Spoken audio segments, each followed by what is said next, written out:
गुरु भगवान के शुक्राने हैं। जब गुरु हमारे जीवन में आते हैं तो हमको जो तरह तरह के डर होते हैं उनसे ऊपर उठाते हैं। गीता में भगवान ने कहा है ना, भय का सर्वथा भाव। तो तरह तरह के डर हमारे मन में बचपन से बिठा दिए होते हैं। जैसे एक बच्चे को कह देते हैं उधर कमरे में मत जाना, भूत है, और बच्चा डर जाता है और हमेशा के लिए डर जाता है जब तक कि उसके डर को कोई निकाल ना दे। एक याद आया, एक बच्चा आया था एक बार कोठी में, पुरानी कोठी में, तो उसको भूत से डर लगता था। तो मैंने कहा देखो इधर कमरे के बाद कमरा है, तीसरे कमरे तक चले जाओ, आराम से जाना, देख कर आना कोई भूत है क्या। तो बच्चा चला गया, तीसरे कमरे तक होकर आया, लौट कर आया, बोला कोई भूत नहीं है। मैं कहा अच्छा, अब तुम यही जानना कि दुनिया में कहीं कोई भूत होता ही नहीं है। और वो बच्चा जब भी मिला 2-4-5 साल बाद, मैंने पूछा अब तुम्हें डर लगता है? बोले नहीं, अब नहीं लगता है। तो ये बचपन से हमारे मन में कई तरह के डर बिठा, कई तरह के, ये मत करो, ये मत खाओ, वहाँ मत जाओ, ऐसे मत बोलो, वो मत करो, ये नहीं वो नहीं, तरह तरह के डर बिठा दिए जाते। तो गुरु हमारे डर को निकालते हैं। फिर एक डर होता है मैं मर जाऊंगा, तो उस पर अभी गीता भगवान की वाणी चल रही थी कि आत्मा कभी मरता ही नहीं है और तुम तो आत्मा हो। शरीर बदलते रहते हैं, जन्मों जन्मों हमारे पता नहीं कितने शरीर बदल गए। याद आ जाए हमको तो समझ में आ जाएगा कितने शरीर बदल गए, पर मैं नहीं मरा। तो मृत्यु का डर भी गुरु ही निकालते हैं। दुनिया की सबसे बड़ी पॉजिटिविटी भगवान है। गुरु हमको बताते हैं कि तुम पॉजिटिव रहना चाहते हो तो भगवान से जुड़ो। उनसे जुड़कर ही सुखी, सफल, समृद्ध हुआ जा सकता है। भगवान ने गीता में कहा है कि जहाँ मैं हूँ वहाँ विजय है, श्री है, सफलता है, समृद्धि है, वैभव है, सब कुछ है। तो मेरे को न मानकर आदमी दुख पाता है। दूसरा, भगवान ने गीता में कहा है कि प्रसन्न चित्त व्यक्ति को मैं शीघ्र ही मिल जाता हूँ। एक बार की बात है, एक आदमी ने बताया कि मैं जब बीमार पड़ा तो मैं बहुत निगेटिव हो गया। डॉक्टरों ने भी कहा कि पता नहीं कैसे इलाज करें, ठीक ही नहीं हो रहा। तो एक पॉजिटिव थिंकर को बताया, तो उसने पूछा भाई तुम ठीक होना चाहते हो? तो बोला हाँ। बोला अब तुम पॉजिटिव सोचना शुरू करो और शुक्राना मानो। तो उसने कहा मैं शुक्राना कैसे मानूं, सारी चीज़ों की तो कमी है। तो उनका नहीं, कुछ तो होगा जिसका तुम शुक्राना मान सकते हो। देखा करो अपने चारों तरफ किस चीज़ का शुक्राना तुम मान सकते हो। तो बोला मुझे 1.5 साल लगा ठीक होने में, लेकिन मैंने अपनी आदत को धीरे धीरे धीरे धीरे बदला और फिर मैं ठीक होता चला गया। तो जीवन में बहुत सारी घटनाएं ऐसी होती हैं, हमको तो मालूम नहीं होता, हम तो ऐसे ही अपना चल रहे हैं जैसे भी है।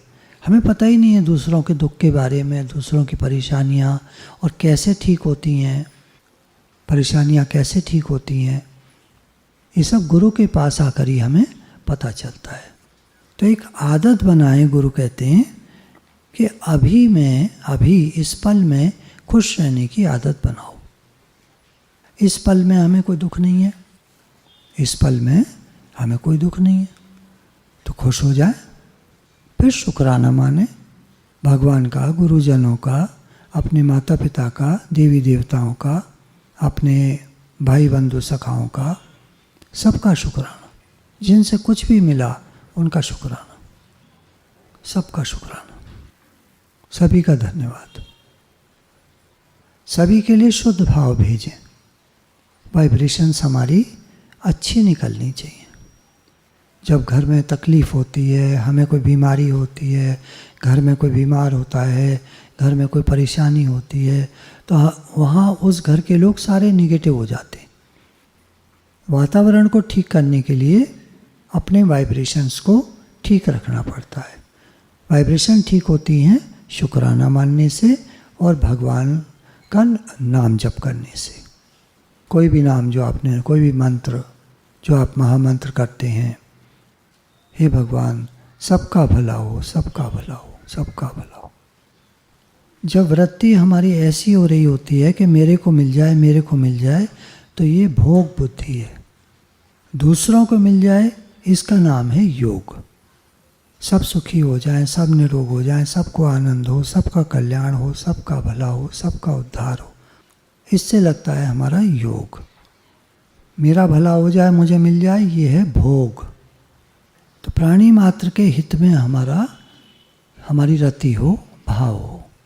अर्जुन ने जब भगवान से पूछा कि मनुष्य चाहता तो है कि वो पुण्य करे, अच्छे कर्म करे, पाप न करे, शुभ करे, अशुभ न करे, क्योंकि अशुभ का परिणाम दुख होता है, फिर भी न चाहते हुए पाप का आचरण क्यों करता है?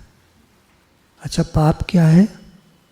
अपनी सुख बुद्धि के लिए जब भी हम कोई काम करते हैं, अपने को शरीर मानकर, अपने फायदे के लिए, तो पाप होता है। और जब आत्मोद्धार के लिए कोई कर्म करते हैं, अपने भले के लिए, सबके भले के लिए, तो वो पुण्य होता है।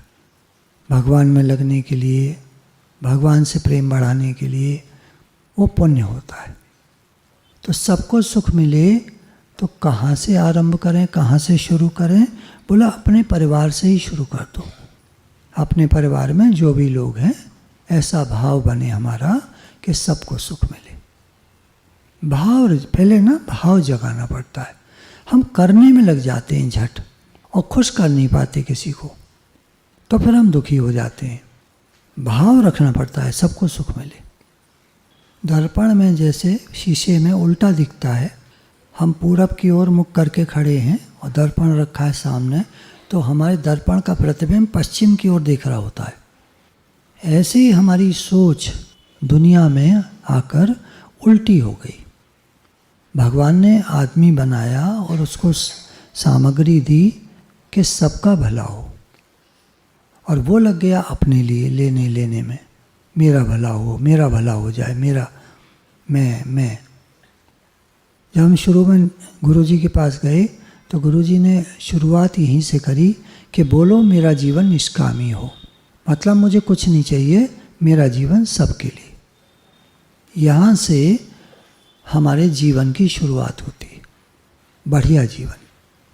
ठीक है, सुख दुख सबके जीवन में आते हैं, बीमारी, बुढ़ापा सबको आता है, लेकिन जीवन कैसा बीता हमारा?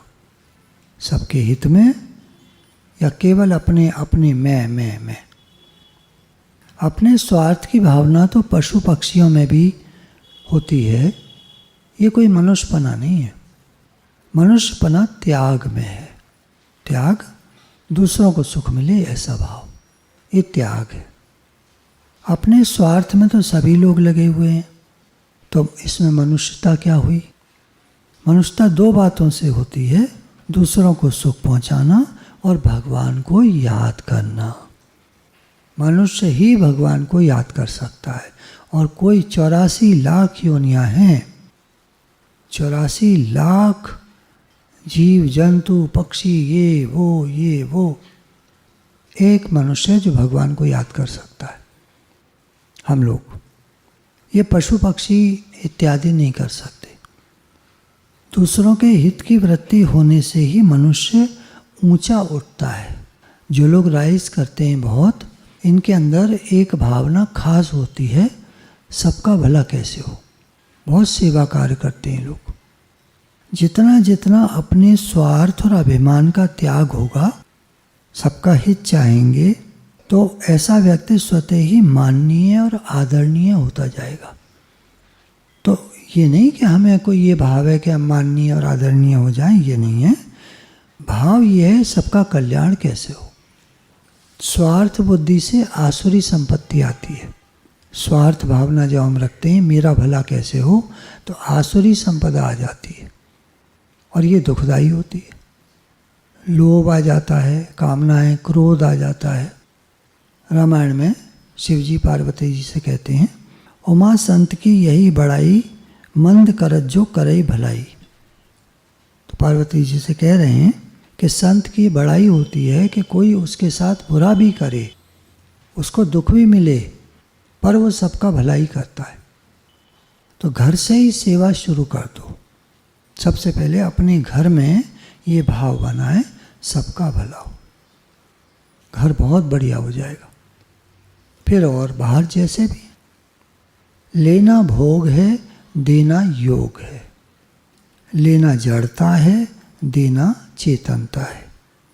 जो लेता ही लेता है वो जड़ है, और जो देता ही देता है वो चेतन है। साधक में ये भाव होना चाहिए कि हमें त्याग करना है, भोग नहीं भोगने। भोग बुद्धि ना हो, त्याग बुद्धि हो साधक की। तो धीरे धीरे धीरे धीरे, ये क्या है ना, बरसों लगते हैं इस भावना को, क्योंकि हम जो जन्म जन्म से संस्कार लेकर आए वो भोग बुद्धि वाले लेकर आए।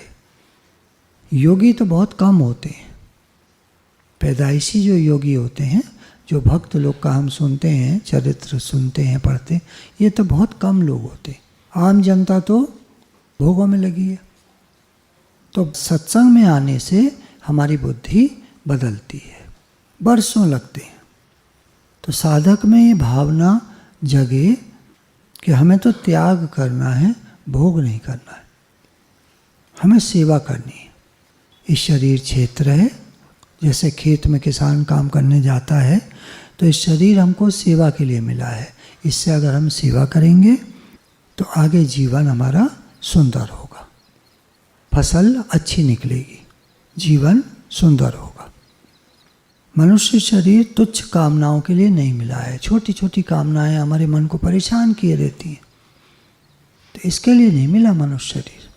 हम अपना काम करते रहें बढ़िया, हमारे अंदर त्याग भावना हो, सबको देने की भावना हो, हम ये काम करते रहें।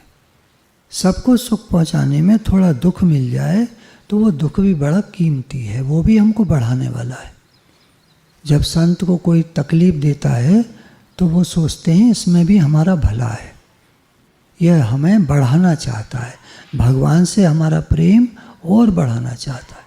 बीमारी आती है तो और भगवान को याद करते हैं, कोई दुख तकलीफ आता है तो और भगवान को याद करते। तो सबका आदर करो, सत्कार करो, सुख कैसे पहुँचे ऐसा भाव रखो। मैं काम करूं तो काम कम हो जाएगा, तुम करो तो काम बढ़ जाएगा। बर्तन फैला दिए, हमने समेट के रख दिए, काम कम हो गया। बर्तन फैला दिए, तुम समेट के रखो, अब काम बढ़ गया, फैले के फैले पड़े हैं, कौन उठाए?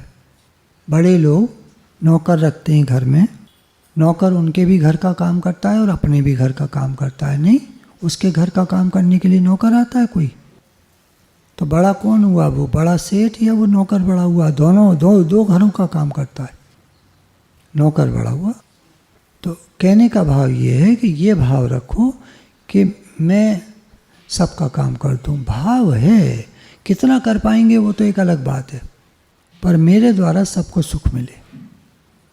किसी दुकान पर जब कोई ग्राहक आता है और सामान बढ़िया मिलता है, रेट भी ठीक होते हैं, खुश होके जाता है, तो दुआ दे के जाता है ना? भाव की बात है, हमारा भाव कैसा है।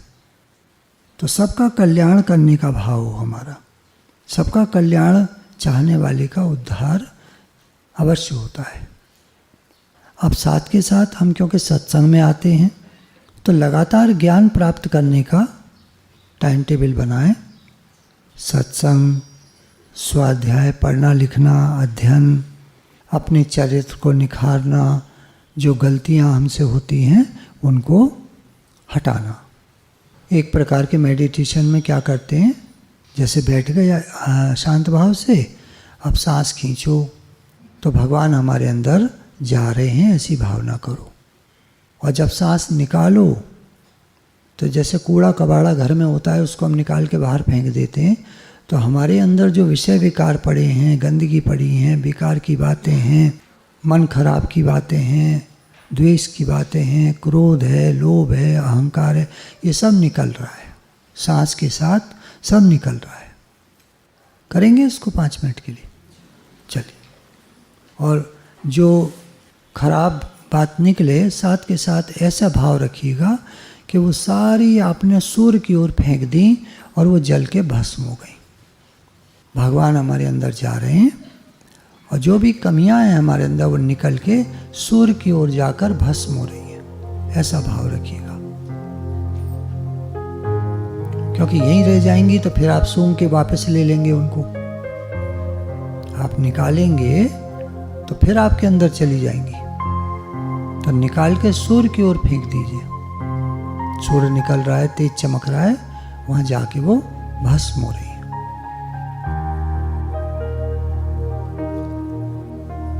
तो हम सांस खींच रहे हैं, भगवान हमारे अंदर जा रहे हैं।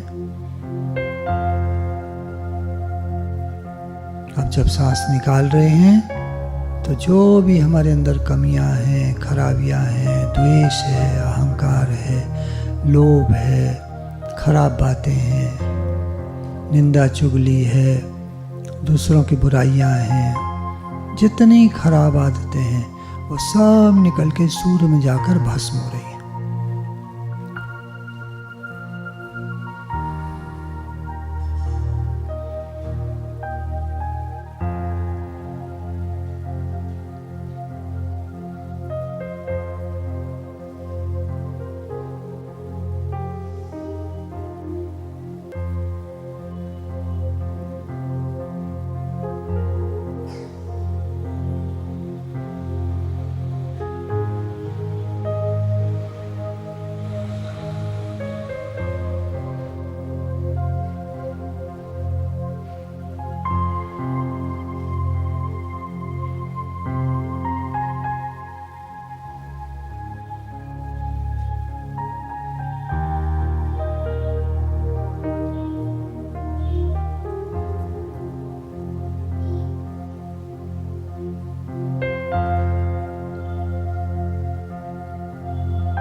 गुरु भगवान के प्रेम के अनंत अनंत शुक्राने।